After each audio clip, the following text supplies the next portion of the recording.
Hello mortals, I am the Booktube Goddess, the #1 drag queen booktuber on YouTube. I hope you're enjoying Pride. And real quick, if you want more videos like this one, please subscribe to my channels, let me know in the comments below, and hit the notification bell.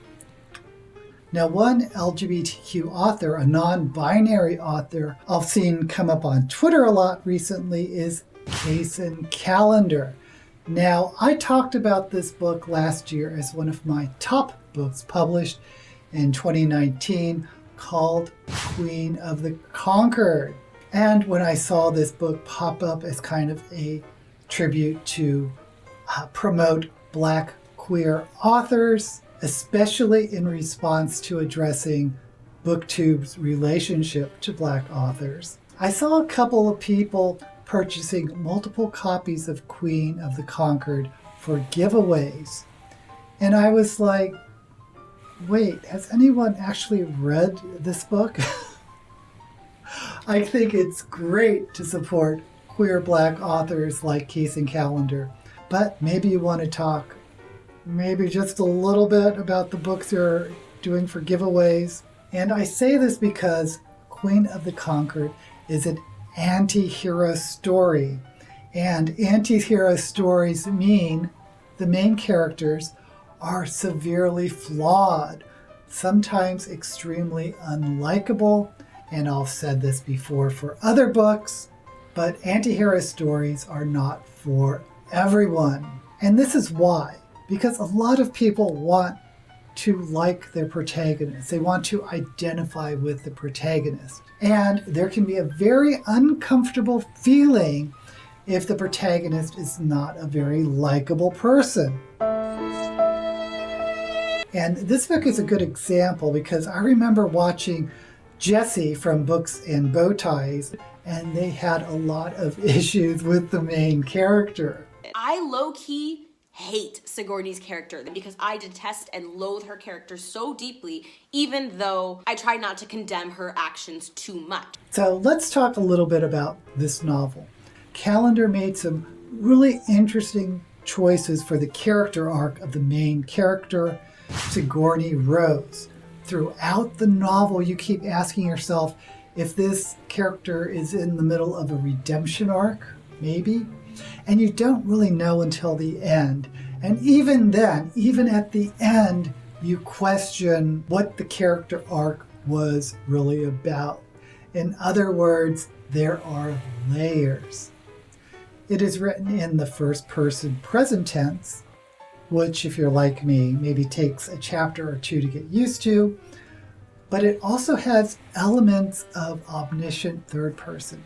And let me explain that, because it sounds weird. But in this world, some people are born with psychic powers, which is called the craft. And Sigourney has a craft which lets her read minds.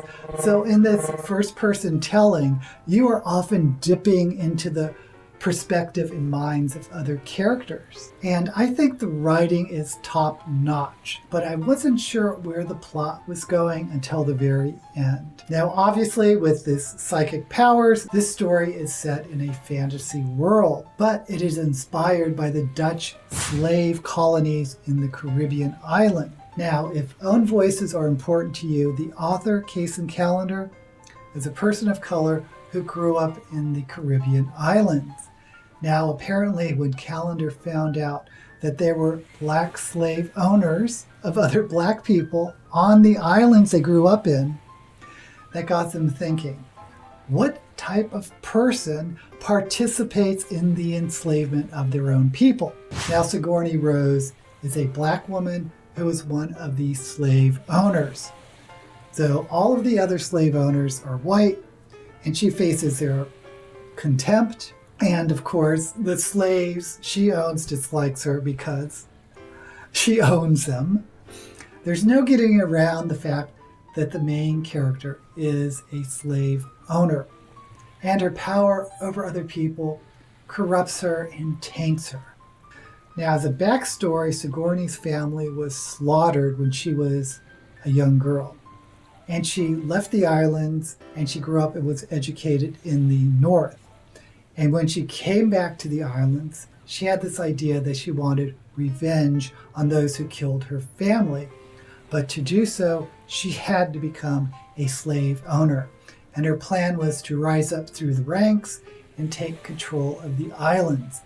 But in order to do that, she had to become what she hated. She had to become as heartless as the other slave owners.